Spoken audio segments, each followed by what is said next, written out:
Kelak di akhir zaman, kata Nabi, akan bermunculan orang-orang yang cinta terhadap golongan, memperjuangkan golongan bukan agama, meninggikan satu golongan dan merendahkan golongan yang lain.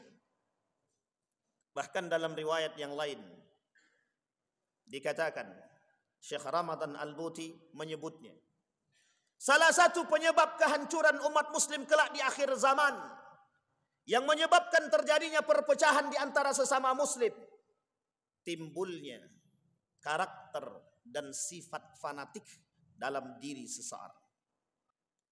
3 tahun sebelum datangnya Dajjal, kata baginda Nabi Muhammad SAW, akan muncul fitnah-fitnah yang besar, kemerosotan keilmuan, hilangnya akhlak, merajalelanya perzinahan, kezaliman, kemaksiatan, bahkan bermunculannya pemimpin-pemimpin yang zalim, pemimpin-pemimpin yang suka menganiaya. Semua itu disampaikan oleh baginda Nabi Muhammad SAW menjadi fitnah akan datangnya hari kiamat.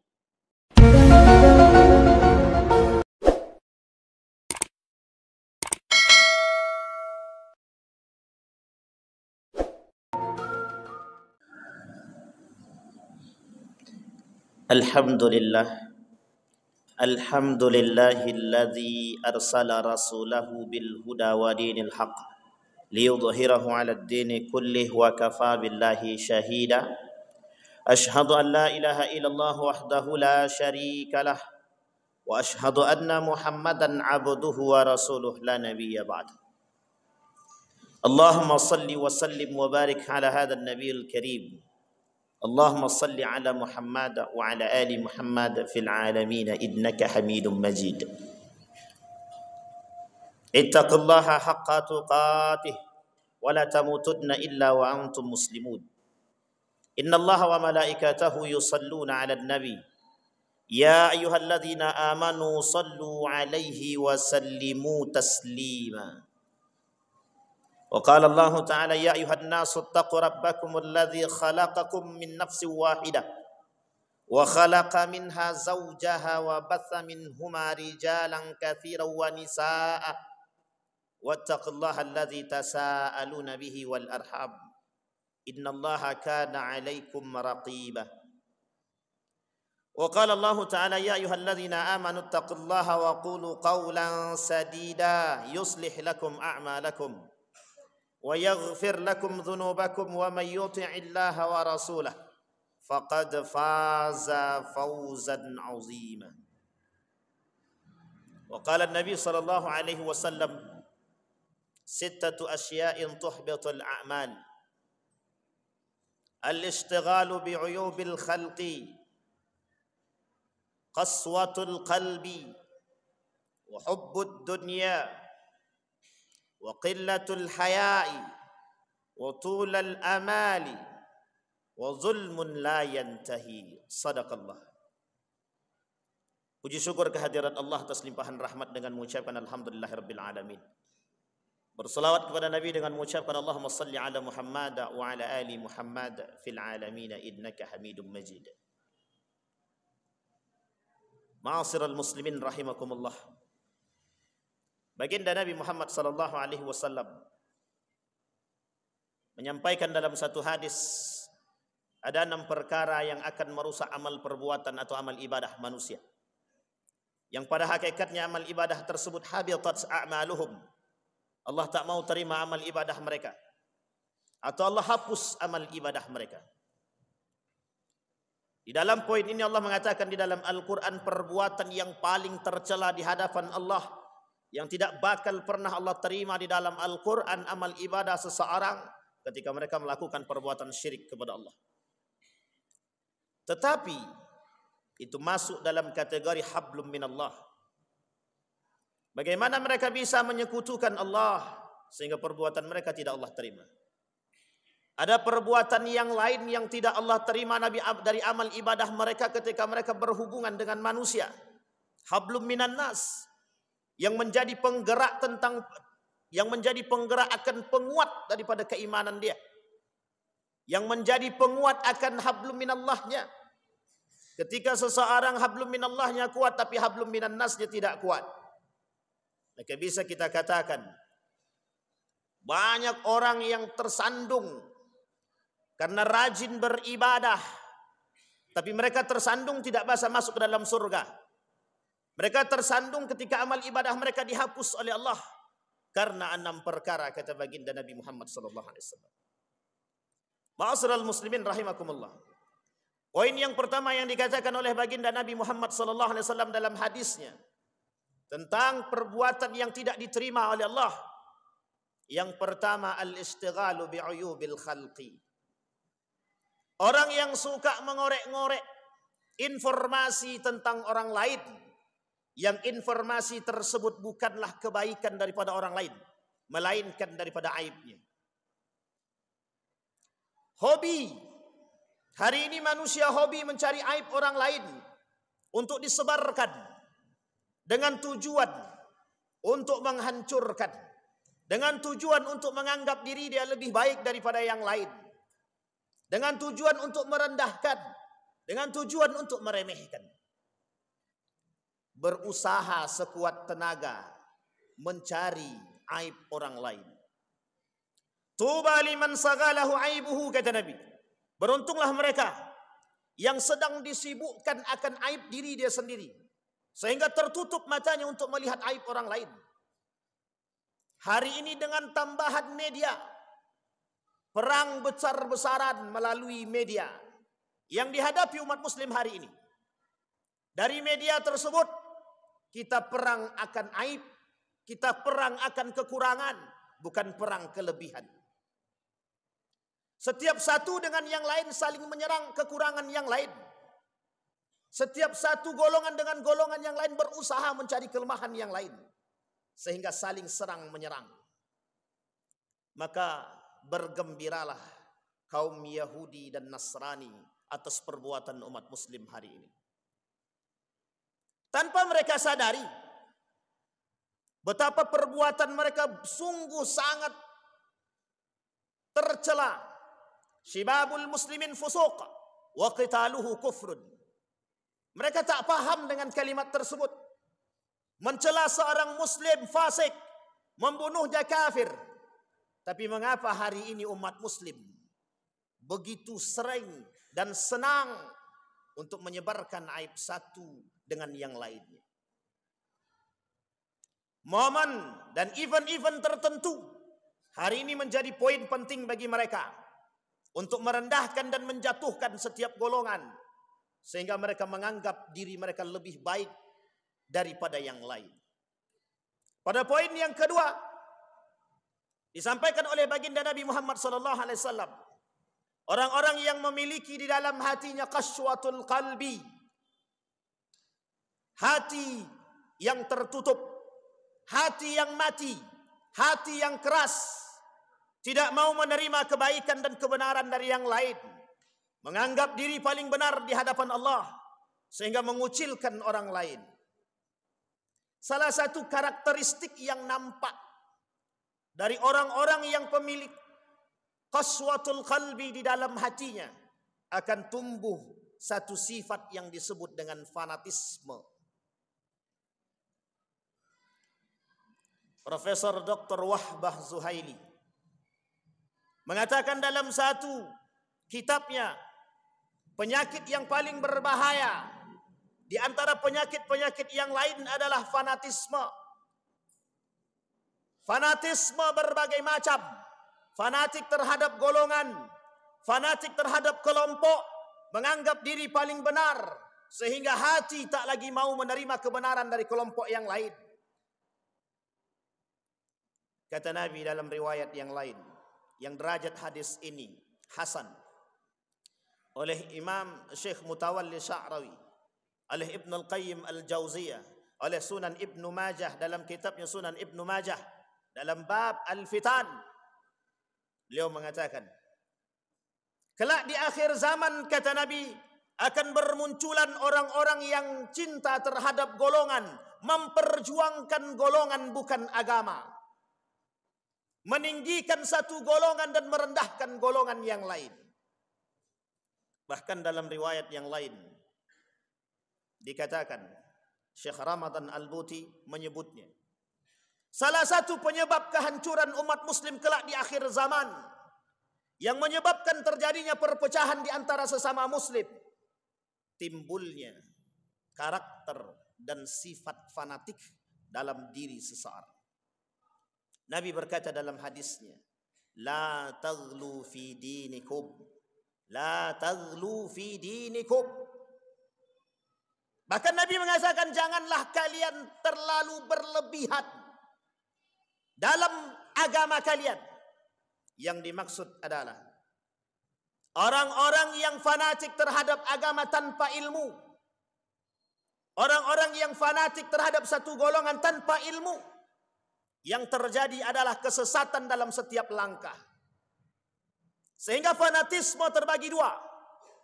Fanatik dengan ilmu dan fanatik tanpa ilmu. Yang hari ini banyak kita temukan adalah orang-orang yang fanatik merasa punya ilmu. Sehingga menganggap diri mereka paling benar dan menyalahkan yang lain. Mereka menolak kebenaran dari jalan yang lain. Mereka anggap kebenaran bagi diri mereka mutlak. Sehingga tidak ada lagi kebenaran bagi dari yang lain. Al-haqqu min rabbik. Kebenaran seutuhnya di tangan Allah. Tapi apa yang bisa dilakukan oleh umat muslim? Salahkah ketika kita fanatik terhadap agama dengan keilmuan? Syekh Ramadan Al-Buti mengatakan, setiap orang di antara orang-orang yang beriman memang diharuskan mendalami agama, tetapi bukan dengan cara yang buta. Salah satu yang paling ditakutkan oleh baginda Nabi di antara yang lain, kelak di akhir zaman kata Nabi, yurfa'ul ilmu wa yathbutul jahlu. Orang-orang berilmu diangkat, orang-orang yang berakhlak dimatikan, tersisalah orang-orang yang bodoh, orang-orang yang tak berakhlak. Mereka dengan keilmuan mereka menganggap diri mereka besar, sehingga mereka tidak mengerti akan akhlak. Berilmu tapi tak berakhlak. Hari ini bermunculan manusia-manusia yang menganggap diri mereka lebih daripada yang lain. Ma'asyiral muslimin rahimakumullah. Kedekatan kita dengan hari kiamat, atau kedekatan kita dengan tanda-tanda datangnya akhir zaman, seolah tidak bisa diingkari dan tak bisa dipungkiri. 3 tahun sebelum datangnya Dajjal, kata baginda Nabi Muhammad SAW, akan muncul fitnah-fitnah yang besar. Kemerosotan keilmuan, hilangnya akhlak, merajalelanya perzinahan, kezaliman, kemaksiatan. Bahkan bermunculannya pemimpin-pemimpin yang zalim, pemimpin-pemimpin yang suka menganiaya. Semua itu disampaikan oleh baginda Nabi Muhammad SAW menjadi fitnah akan datangnya hari kiamat. Yang ketiga, kata Nabi, hubbud dunya. Orang yang suka cinta terhadap dunia. Salah satu penyebab atau penyakit yang akan diderita umat muslim di akhir zaman, kata Nabi, hubbud dunya wa karahiyatul maut. Yang Nabi rangkum dalam hadisnya disebut dengan wahan. Al-wahnu, hubbud dunya wa karahiyatul maut. Bermunculan kelak manusia-manusia yang cinta terhadap dunia. Baik mereka yang berilmu ataupun yang tidak berilmu, baik kaya maupun miskin, semua akan berlomba-lomba mengejar kekayaan, mencari kemuliaan dunia, berlomba-lomba mencari harta. Sehingga ketika itu, ketika mereka berlomba-lomba mencari harta, yang muncul dari setiap perbuatan mereka adalah hilangnya rasa malu kepada Allah dengan cara mencari harta yang halal. Maka kata Nabi, kelak di akhir zaman, kata Nabi, ada kelompok-kelompok la yubali bima akhadha minal halal am minal haram. Akan muncul kelompok-kelompok umat-umat muslim yang mereka tak lagi berfikir tentang kehalalan dan keharaman. Apakah yang mereka dapatkan halal ataupun haram, demi mengejar dunia, demi mengejar harta. Tersebar di muka bumi, kata Nabi, kelak pekerjaan-pekerjaan makasibul muharramat, pekerjaan-pekerjaan yang haram. Bukan hanya haram secara pekerjaan, tapi juga haram secara sifat. Cara mereka menggapai dengan cara yang haram. Cara mereka duduk dengan cara yang haram. Maka tak salah ketika Nabi mengatakan ahalla harama wa harrama halala.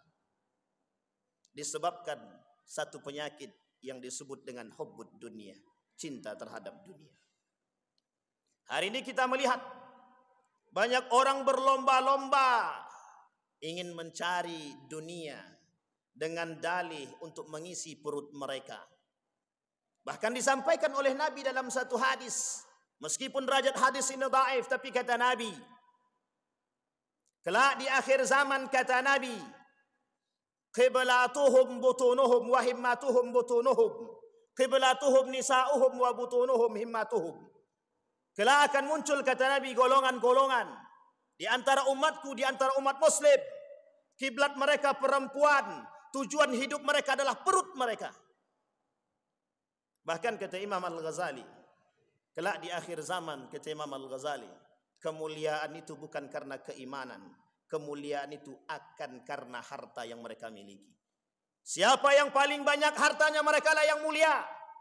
Siapa yang paling tinggi imannya, mereka yang paling terhina. Mereka akan katakan, akankah keimananmu bisa memberikan makan kami hari ini? Akankah keimananmu bisa membuat kami menjadi orang yang kaya, terhormat? Sehingga yang mereka pamerkan ke hadapan manusia adalah dunia, harta. Manusia berlomba-lomba bukan lagi dalam fastabiqul khairat, tapi mereka berlomba-lomba fastabiqud dunia. Bagaimana menggapai kehormatan dengan dunia, dengan harta yang mereka miliki. Hubbud dunia. Mereka akan halalkan cara-cara agar mendapatkan derajat. Mereka akan halalkan cara-cara yang haram agar bisa mendapatkan kedudukan. Itulah yang terjadi hari ini. Seolah-olah mata mereka tertutup dengan perbuatan-perbuatan yang zalim, perbuatan-perbuatan yang tercela, kemungkaran-kemungkaran yang terjadi, seolah-olah mereka tak melihat, pada hakikatnya mereka sadar dan tahu. Mengapa demikian? Karena kecintaan mereka terhadap dunia lebih tinggi daripada kecintaan mereka kepada Allah.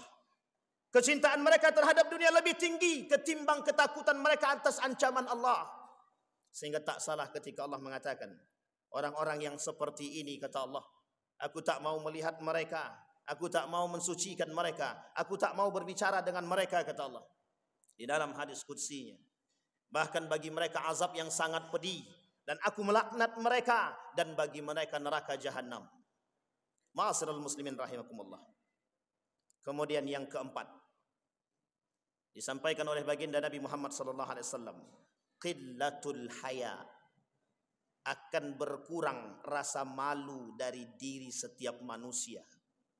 Terkhusus orang-orang yang beragama muslim. Pada hari itu kata Nabi, di akhir zaman rasa malu mereka berkurang. Anak-anak muda berzina, anak-anak muda yang tua mereka bebas melakukan perbuatan-perbuatan tercela dan maksiat. Sama sekali mereka tak merasa malu kepada Allah, apalagi kepada manusia. Mereka tak malu mengambil hal-hal yang haram. Mereka tak malu berzina. Mereka tak malu melakukan perbuatan-perbuatan mungkar. Bahkan mereka bangga melakukan perbuatan-perbuatan maksiat. Dengan dalil, hari ini bukanlah hari yang dahulu. Zaman ini bukanlah zaman yang dahulu. Keberhasilan kelompok-kelompok tertentu yang kita sebut sebagai liberalisme dan sekulerisme menjauhkan umat muslim daripada nilai-nilai agama melalui program-program mereka tercapai. Hanya saja di mana letak kesadaran umat muslim hari ini? Mengapa kita jauh daripada keislaman? Mengapa kita jauh daripada nilai-nilai agama? Karena disebabkan ulah umat muslim itu sendiri. Maka tak salah ketika Rashid Ridha berkata, ta'akhkharal muslimun bisababil muslimin. Kemunduran umat muslim disebabkan oleh umat muslim itu sendiri. Ma'asyiral muslimin rahimakumullah. Dari perbuatan-perbuatan yang tadi kita sampaikan, disampaikan oleh baginda Nabi, mereka yang melakukan perbuatan-perbuatan tersebut, amal ibadah mereka tidak Allah terima. Bahkan ketika mereka melakukan perbuatan-perbuatan demikian, Allah akan musnahkan amal-amal ibadah mereka. Allah hapuskan, Allah bakar. Bayangkan umur kita yang mungkin 60 tahun, 70 tahun, ketika kita melakukan perbuatan-perbuatan yang tidak diinginkan oleh Allah, Allah hapus amal ibadah mereka. Apa yang terjadi? Rasa rugi yang kita terima, seolah-olah kita merasa amal kita sudah diterima oleh Allah, tapi pada hakikatnya tidak diterima. Inilah yang kemudian menjadi persoalan kita hari ini. Sedikitnya kesadaran umat muslim terhadap akan bekal di akhirat. Wa tazawwadu fa inna khairaz zadi taqwa. Mereka berlomba-lomba mencari bekal di dunia, tapi sedikit di antara mereka mencari bekal di akhirat. Fa'tabiru ya ulil absar la'allakum tuflihun.